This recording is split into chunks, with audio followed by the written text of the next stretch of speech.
Is everything in this show unraveling? Season 2, Episode 3 of Sons of Anarchy is called Fix. But maybe it should really be called Nothing is Fixed. Clay and Gemma are unraveling, which is driving Clay to make decisions based off of anger and spite. He's beating up her car, causing trouble at Cara Cara, and the wedge between him and Jax is just continuously getting nailed deeper and deeper and deeper. All the while, Zobel and his group of white supremacists are on offense, introducing drugs to Charming in an attempt to drive SAMCRO out. This thing's chaotic.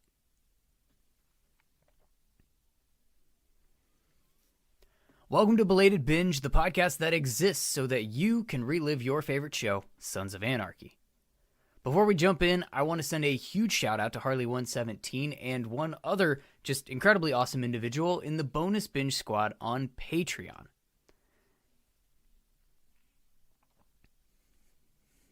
Now, there are a lot of subplots to get into in this episode, as there are with, well, pretty much every Sons of Anarchy episode that exists, ever. This show doesn't slow down even when it's setting something up or winding down from something, and that's a lot of what this episode truly is. There's plenty happening, but it's mostly setting up for Zobel's chess game against SAMCRO, and you could say that he's several moves ahead at least. But at least in this episode, our guys have learned that there's a game being played at bare minimum. We get more of Bobby in this episode, which is cool, and it kicks right off with him from the jump. This episode opens on Bobby Elvis, and he's looking, well, pretty good after his gunshot wound to the shoulder. It doesn't really mean anything, but it's part of that, like, mostly lighthearted opening that shows Jax and Tara, they're happy, they've got some comedic porn shenanigans happening. It's a refreshing moment to bring in some humor into the show following the last episode, which was incredibly heavy, if you recall.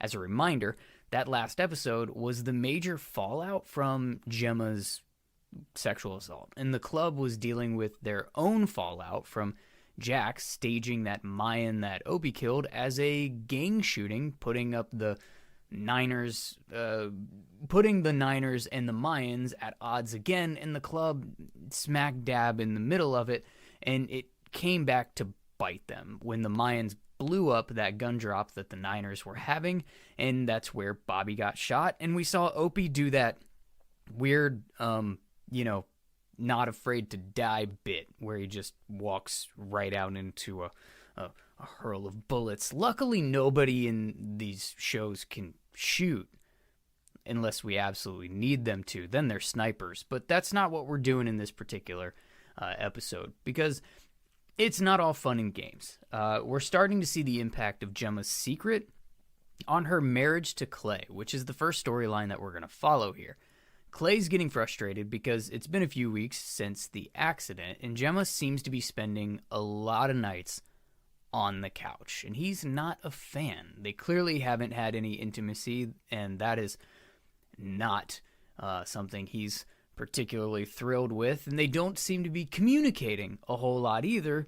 And while Clay's not the gentle, supportive type, he also has no idea what Gemma's actually been through. Remember, she's calling it a car accident, thanks to Unser.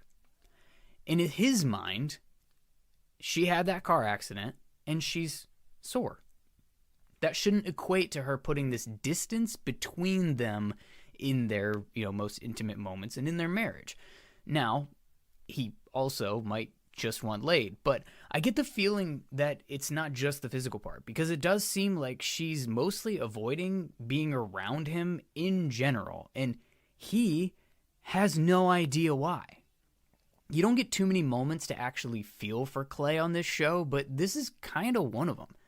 Now, of course, Gemma is going through way more, and us as the audience knowing that just makes Clay look like, well, an asshole. But he doesn't know. However, that doesn't exactly excuse the behavior that comes up in this episode at Cara Cara, where So he sends Bobby up there. He doesn't care if it pisses off Luann. And then he does get pissed when Gemma goes up there to be supportive of her friend, and he expresses his anger by throwing a cement block through the window of her car and beating the shit out of the hood. And I mean, nearly her, but we get the sense that at least in this episode, wasn't going to go there. We will get to later seasons on another day.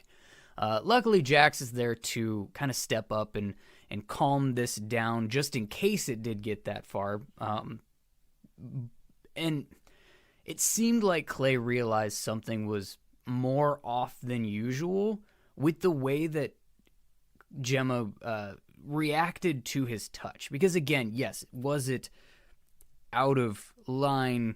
Yes, but you get the feeling that they've had plenty of these types of interactions and engagements, arguments over the however many years of their marriage, and she probably handled them slightly differently.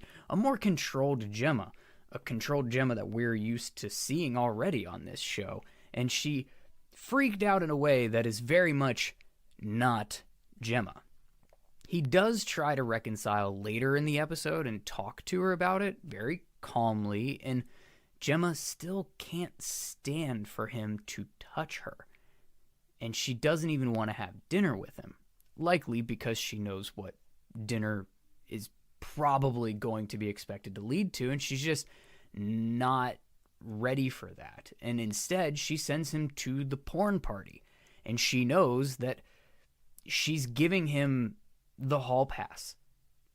You can see it, and it's brilliantly acted because they don't verbalize any of it, but you can see on Clay's face that he's openly telling her, like, hey, if you don't want to hang out with me and you don't want to be together, I'm going to go to this place, and you know what kind of place this is, and you know what's going to happen there. And you can see that realization on her face as well in the scene, and you can almost see her calculating kind of behind her eyes almost, and going, you know what? Yeah, you need to go do that. And I know what's likely to take place there, and I'm okay with it because I think in this weird way in this world that exists, this is her saying, like, yeah, you have needs and I'm not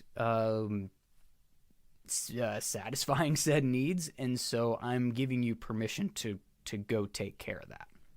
So it's saying a lot without saying anything really in that scene, which the chemistry between Gemma and Clay in the show and with Ron Perlman and Katie Sagal is really, really good. Pretty much throughout the 7-season tenure. But back to the episode. We find out why Bobby was doing that Elvis bar mitzvah gig at the beginning of the episode. Apparently, he's been doing a ton of them because he's completely underwater financially, and his kid needs kid stuff. He's a dad. You know, they have medical expenses. He obviously has to pay child support, and we realize, if we didn't already know, I can't remember if they mentioned it directly in season 1 or not, but he also has alimony to pay, and so he's really struggling, and Clay takes the opportunity of giving him that bookkeeping job that I mentioned earlier at the porn studio, which is what sent him there and set Luann off in all of those events between Clay and Gemma in the first place. He doesn't ask Luann about it. He doesn't ask Jax about it. He's not interested in their opinion on the matter in any way because Clay's too worked up in his own stuff and his own bruised ego that he's just yelling about getting answers about Darby, and he's taking shots at Jax about the porn business, and he's yelling about how Jax is being selfish, and he's reacting to everything very emotionally, you know, throughout this, and Bobby is clocking all of it. And you can see it throughout the interactions with Bobby in this episode. But as Jax is getting the news, he all he's really saying to Clay, or has been saying to Clay about Cara Cara is like, hey, this is legitimate business. This is money that the cops can't take, they can't touch, they can't get mad or upset about. This is all on the up and up, and I brought this partnership to the club, and I'm the one that's been interfacing with Luann.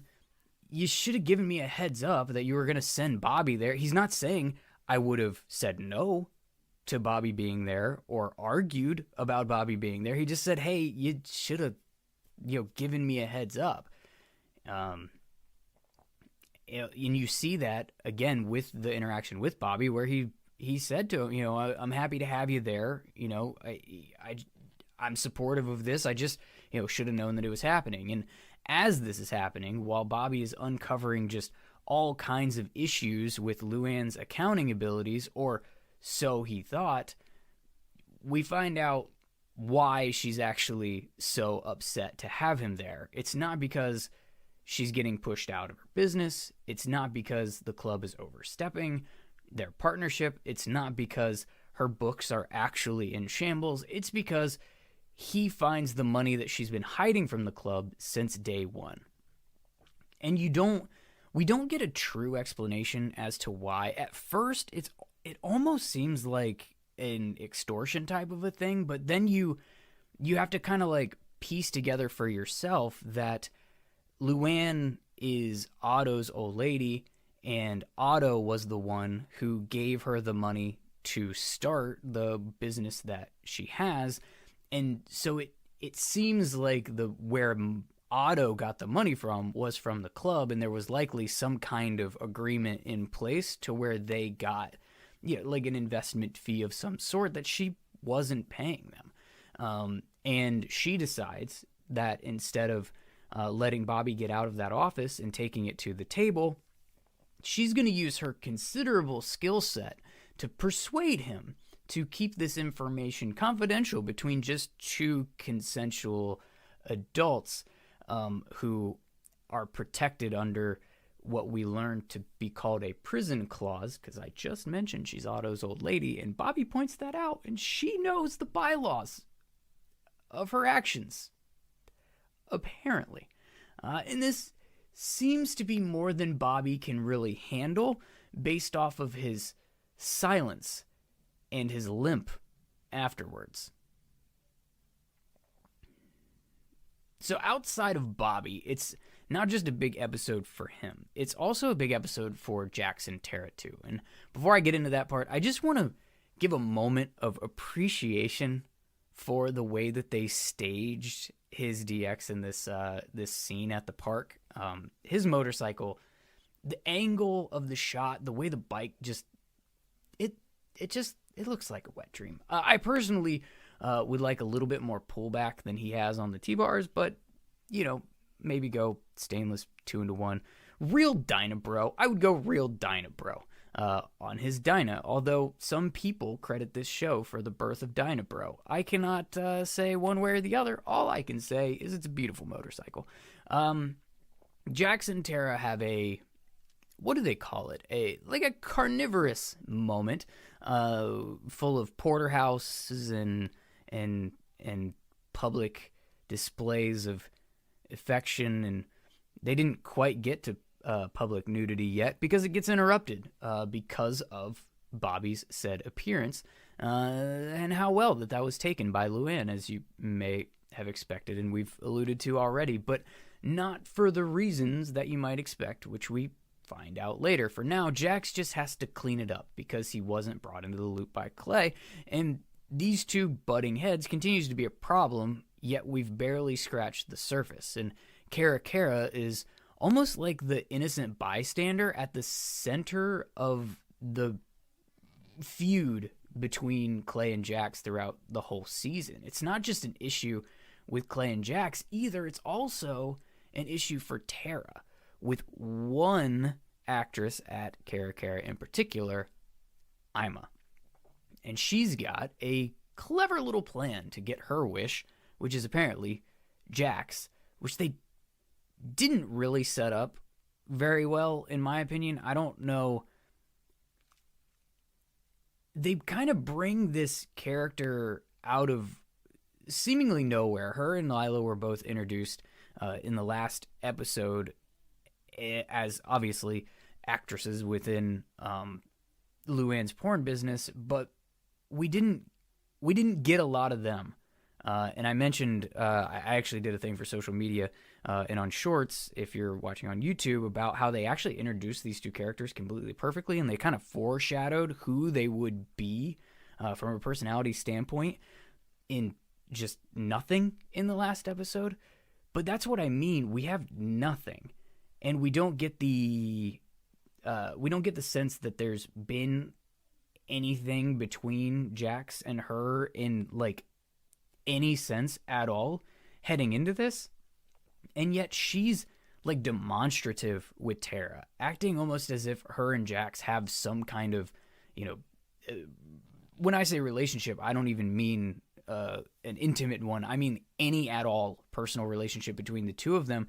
And she's just super confrontational to Tara, and she's going to cause a complete shitstorm on set for Luann if Jax doesn't take special interest in her, which works. She's all just up his hindquarters the whole episode and starts stuff with Tara at every turn that she possibly can, including the moment that she walks into the party late in the episode where Tara doesn't exactly follow Gemma's advice that she got directly. She does stand up to Ima, but she backs down rather than fight her.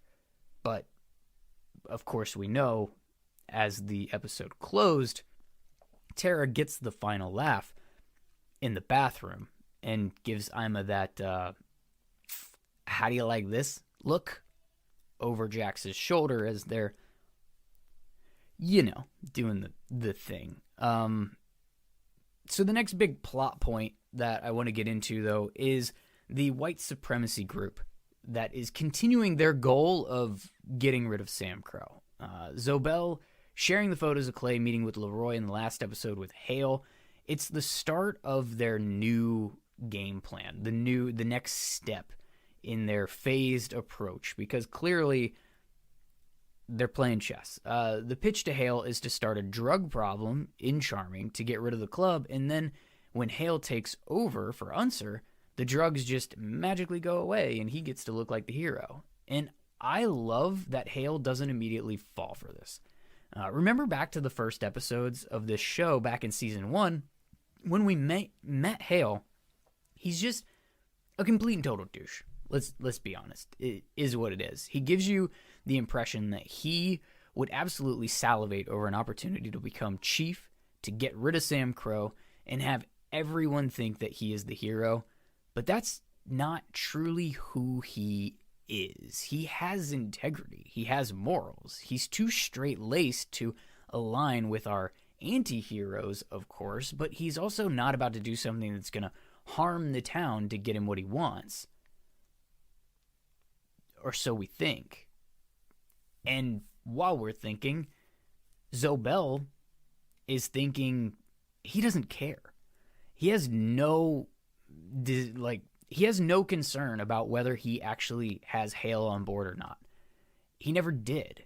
He's putting the plan into motion no matter what. And unfortunately, Hale's stance buckles in this episode when he gets the info that the meth lab that Darby is running is in the works already. He goes and he confronts Zobel, and he gets a speech about getting dirty for Charming, and he actually buries the intel. And the speech that he gets is enlightening, too, because it shows just how little concern Zobel has for the people that he's working with. There are literally no more valuable lives to him at all. They're just pawns on a chessboard. He literally doesn't care. When Hale confronts him about Darby cooking meth and Charming, Zobel doesn't deny it's even happening. He just goes, all right, go arrest him. I don't care. We know he's working with the Mayans, which goes against the mission statement of his entire organization. White power and all of that. And he doesn't care. That does not bother him in the slightest. He gives background on his motivation To Hale, though, and it apparently stems from his wife being killed in a drive-by, which is obviously insinuating that white people don't do drive-bys, but it suggests that he has absolutely nothing to lose and why he has zero shits to give. And that could have something to do with why he's literally willing to deploy any tactic whatsoever, no matter who it hurts or how dirty it is, to get the thing that he wants. But it doesn't explain where his arrogance or his aura, his sense of being untouchable comes from. Even when he's talking directly to a police officer and incriminating himself, he doesn't care. He feels like he has an invisible force field around him that Hale or anybody else wearing a badge just simply can't touch him. And we don't know why. Yet. That comes later. And we could get into that right now. But we don't want to get too far ahead of ourselves. What is happening right now, though, is alongside of this plot point, the club is actually starting to look into Zobel and Darby as they go into like recon mode, because apparently Juice can dig up any information on anything at any time electronically, and these guys are, I don't know, they're a SWAT team when the show needs them to be. Turns out Darby is cooking meth. His boys are dealing the meth in Charming, which was discovered by Opie and Halfsack, and apparently Jesse from Fast and the Furious had Arian back up in that scene. So, by the way, shout out to Jesse from Fast and Furious. I had a white Jetta when I was same body style. It says, once upon a time as a child, teenager, not literal child. I didn't have a car when I was a child. Who has a car when they're a child? Anyways, basically what they learn is that Zobel is squeaky clean on paper. But the last place that he showed up resulted in a motorcycle club being completely wiped out. They all went to prison for aggravated assault. They were also in the gun business. And the part in this that I want to hone in on is that Jax already has this whole thing figured out. While others are worried about whether Zobel can get Hale in his pocket, he's noticing a pattern of behavior. When Tig mentions that Zobel stepped to the club, which we saw in the first episode of this season, he says one line that stands out. He was trying to incite you. He gets it. That's the game that Zobel plays. He pokes the bear. He pokes and he pokes and he pokes and he pokes until the bear loses his shit and attacks. And then the bear gets put down for being dangerous. This is the same thing that he's doing with these motorcycle clubs that he's apparently just getting good at being contracted to run out of town. He's an instigator. And Jax knows that. And he's already deduced that that's how he took down that other MC. He instigated them, and then they went to jail when they retaliated. And unfortunately, he's the only one that's caught on to this, and that's going to remain the case for a while. For now, it's about Darby, and they come up with a clever way to get Jesse from Fast and the Furious alone, and they entice the location of the cookshop out of him in a manner befitting this classy group of individuals. And by that, I mean Tig steps on his nuts until he talks. That's one way to go. What is a little less crude, though, is the scene at the table. Jax and Clay are once again at odds with what they're supposed to do and how they should handle the cookshop. Clay wants to blow it up.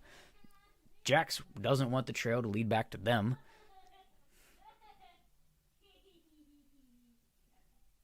Jax wants to get the cops to do it, and Clay has a plan for that. And it's actually a smart one.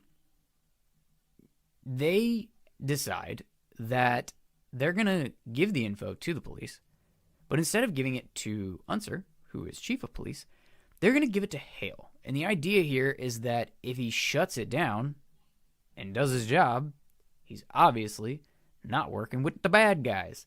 If he doesn't, he's in their pocket. And Jax knows that Hale's not dirty, but it doesn't look that way. And the outcome is, of course, boom. And that's exactly what Zobel wanted. So now there's video footage of them shooting up the house and, of course, blowing it up after Opie's interesting choice of trying to race death. And question for my chemists out there, or maybe just those of you who are on the Breaking Bad binge. They blew up a house that was used to cook meth. Wouldn't the smoke be, like, super toxic? Just real bad, like deathly toxic? And they just stand around like it's time to roast some marshmallows over a campfire. And the cops don't wear masks or anything. And I don't really understand. But what I do understand, well, actually, you know what? I don't understand this either. Why Hale doesn't do anything about this or mention this or say anything. He could have even just told Unser that he had gotten a tip that he was unreliable or something, you know what I mean? Like, but he just says, nope, didn't hear anything. As if he couldn't put two and two together that if Jax is coming to him with information, it's not a stretch that they could give the same information to Unser. So when Unser comes to you asking if you've heard anything about this and you just say, no, nothing, he knows you're full of crap. That part doesn't... Hale seems smarter than that. And yet, I don't know. He's very brooding in this episode, so maybe he's not thinking clearly. But that's essentially the episode in a nutshell from multiple different angles and through several different lenses that we get to see it. And kind of, let's be honest, it's kind of all over the place. There's emotion with Gemma that's legitimately hard to watch. Clay's a complete lunatic, like, the whole time. Jax is navigating his issues with Clay and how they're impacting the club, while also having to deal with the strain of, you know, being the middleman in a porn business, and his relationship with Tara because of the whole Ima of it all, and she's dealing with Gemma's issues and Ima and all of the it's a lot of unraveling going on. You know, it's a lot of relationship drama balanced by a coordinated attack from Zobel, who proves once again that he is steps ahead, and he has been from the very beginning. This isn't a one tactic, you know, approach that he's going with. He has a full assault plan against SAMCRO, and to this point, they haven't even realized that anything was happening. It's a sick, twisted, disgusting game of chess, and he's barely even started moving the pawns. And, I mean, season 2 is when the show truly kind of starts to get heavy. I think that's why I've always enjoyed season 1, maybe most of all the series, you know, personally, because the stakes are a lot lower for the most part, and we're just having fun in most of it. It's bikes, bullets, and brotherhood, and obviously heavy stuff happens, crazy shit happens in season 1 too, but it's lighter than this season and all of the seasons to come. You know, this episode reminds me of that. It's still heavy subject matter throughout, but there's more comedic, more lightheartedness, more I said comedic and jokes to get, like, that's not the same thing. But it just, I think the balance is there. And, you know, it's clearly not the best episode of the series, but it is enjoyable. So I guess let me know what you think of it, because that's it for what I've got for you today. As always, thank you for being here and joining me on this binge of my favorite TV drama ever made, Sons of Anarchy. There is a Patreon for the show if you're so inclined and you want some bonus content, such as my 11-chapter Sons of Anarchy fan fiction that I was writing back in 2020. I have read it and uploaded it for your listening pleasure over there. It is intended to be a sequel, so I suggest, if you are brand new to the show, there's spoilers in it, is all I'm going to say. But otherwise, again, thank you for being here. And remember, life is short. Buy the motorcycle. And when you do, wear a helmet. Dress for the slide, not the ride. And always take Belated Binge along for that ride.